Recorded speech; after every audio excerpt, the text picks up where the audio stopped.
My father didn't knock when he broke down my front door. He didn't call my name, didn't ask if I was okay, didn't even hesitate as he stepped into my home with a crowbar, ready to sell everything I owned to cover my brother's gambling debt. What he didn't know was that I'd been watching the whole thing through my security cameras and that every entitled step he took was sealing the door on his own inheritance forever. Introductory call to action, 15 to 20 seconds. If you've ever reached the moment where someone pushed you just a little too far, where the switch flipped and you finally chose yourself, hit that subscribe button. Drop a like and tell me in the comments where you're listening from. Because today's story is about justice, the kind you build on 600 acres of frozen Wyoming land. It started at 7 a.m. On Christmas Eve. One buzz. 3 lines. Everything changed. Emma, we've decided to keep dinner intimate this year. Just me, Caleb, and a few close friends. We'll catch up with you after the holidays. I stared at my father's text while my coffee cooled untouched in my hands. Intimate. His favorite code word. It meant his girlfriend, the one 3 years younger than me, was coming over. And my presence, my face, my existence, was apparently bad for the mood. Caleb would be there, of course. The golden child. Down to his last working brain cell, and still somehow Dad's pride and joy. I'd be excluded from the holiday I'd spent 29 years holding together with duct tape and emotional labor. I didn't cry. I didn't throw anything. What I felt was quieter, colder, a clarity sharp enough to cut skin. For my entire life, I had been the fixer, the safety net. The daughter who showed up, paid up, cleaned up. The daughter who could be summoned like a tool. But that morning I learned something. Tools get replaced. Tools get stored away. Tools do not get invited to Christmas dinner. I set my coffee down, opened my laptop, and logged into my bank account. The savings I'd built for a decade, my retirement, my emergency fund, my someday escape plan, stared back at me in neat little numbers. $650,000. I hovered for only a moment before initiating the transfer. All of it. Every last dollar. Destination? The county bank holding the foreclosure title on Blackwood Ridge. The massive ranch my brother had tried and spectacularly failed to buy 3 months earlier. The same ranch he had bragged about as his destiny. The same ranch the bank wouldn't finance because, shocker, they don't lend $500,000 to an unemployed gambler. I clicked confirm. The screen flashed. Transfer complete. No going back. 20 minutes later, I was driving straight past my childhood home. Dad's car in the driveway. The Christmas tree I'd bought them last year glowing in the window. I didn't slow down. That place wasn't my home anymore. I was headed to my ranch. Blackwood Ridge wasn't a cozy holiday getaway. It was a fortress. Stone and timber stretched across 600 acres of untouched Wyoming wilderness. When I pulled into the razor-white driveway, the snow came up to my knees. The house sat buried in silence, imposing and dark, like a retired giant waiting to be woken. Perfect. The wind knifed through my coat as I stepped out and held the deed in my hands. My name. Only my name. For the first time in my life, I existed without being an accessory to someone else's ego.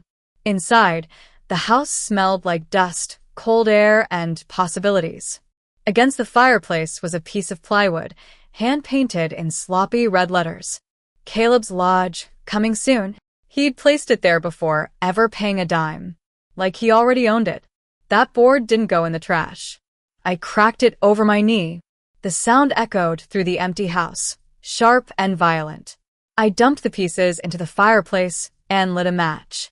I watched Caleb's delusion curl into smoke. It was the first warmth I'd felt all day. My phone buzzed. Dad? Caleb?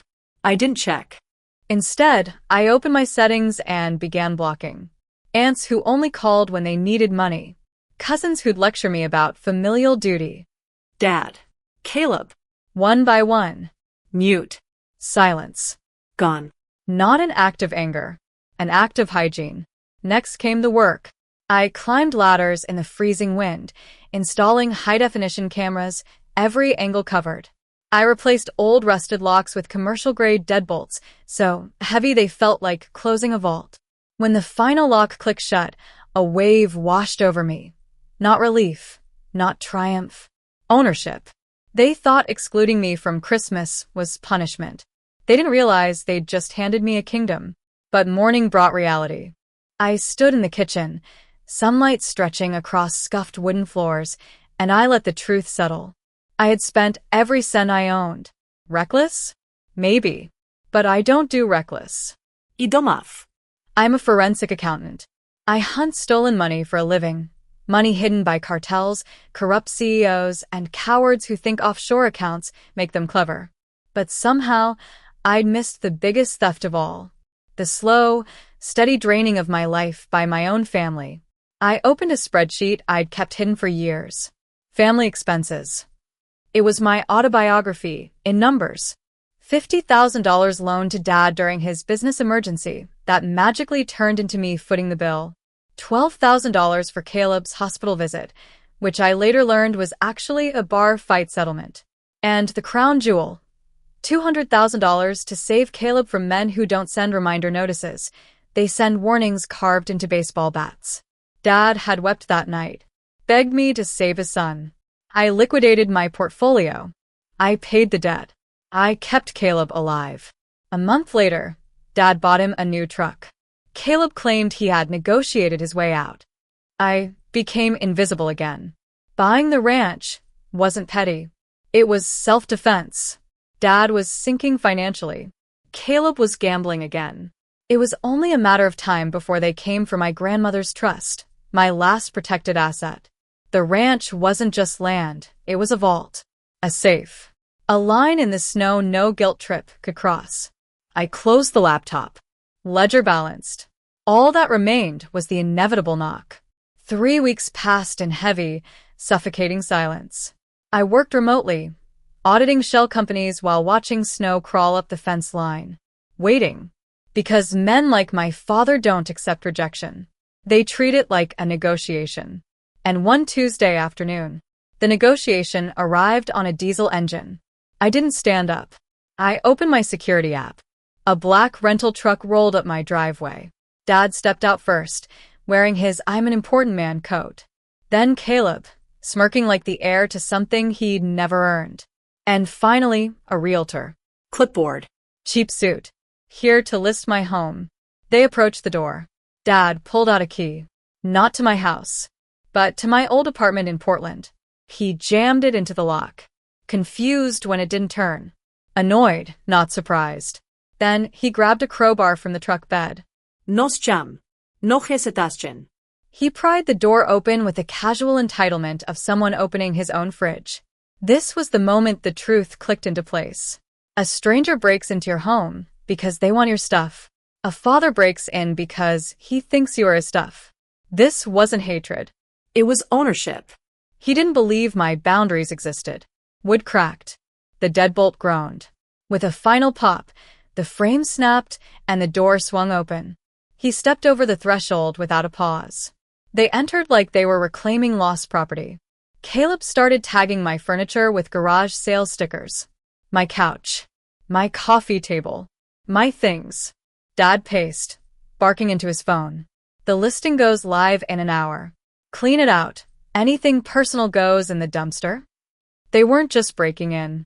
They were erasing me.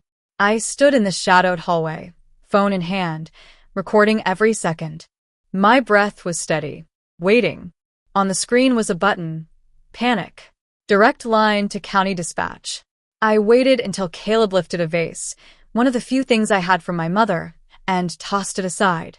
I pressed the button. The ranch exploded with light. 8 halogen floodlights blasted the snow into blinding white. Dad stumbled, covering his eyes. Then, blue and red strobes cut through the glare. Not from down the road. From the property line. Sheriff Miller's cruiser blocked their truck. He stepped out calm and cold. And beside him, my best friend, Jasmine. My lawyer, holding a thick black binder. Dad recovered quickly. He always does. He plastered on his reasonable man smile and spun a lie about a wellness check, claiming I was unstable and he was protecting family property. Sheriff Miller wasn't buying it. That's not a wellness check, he said, eyeing the crowbar. That's a felony. Dad tried to invoke the trust. Said the ranch was his right. Jasmine opened the binder. Her voice didn't tremble once. Clause 404. Any trustee who commits a felony against trust property is removed immediately. All inheritance forfeited. Dad paled. The crowbar suddenly felt radioactive. The sheriff listed the charges: burglary, destruction of property, attempted grand larceny. Dad shouted that I'd trapped him. No, I said, stepping into the light. I just let you be who you are. He tried one last trick, accusing me of stealing his truck. Sheriff Miller checked the report. I handed him a document. Quiet title judgment, I said. Your name was removed last month. Dad's face collapsed. Filing a false report added 2 more felonies. The sheriff cuffed him on the spot. As the cruiser drove away, the trust transferred automatically. I owned everything, including peace. That night, Jasmine and I sat on the porch, watching soft snow erase the tire tracks. My phone buzzed, demands for bail money. Blocked. The gate creaked shut. For the first time, I wasn't alone. I was free. Sometimes revenge isn't fire or fury. It's paperwork, preparation, and the quiet moment when someone finally realizes you're no longer their possession. Sometimes the cold doesn't exile you. It crowns you. If you enjoyed this story of justice served ice cold, hit that like button. Subscribe for more narratives where the underdog doesn't just rise, they rebuild. They reclaim. They win. And tell me in the comments, what's the most satisfying revenge you've ever witnessed?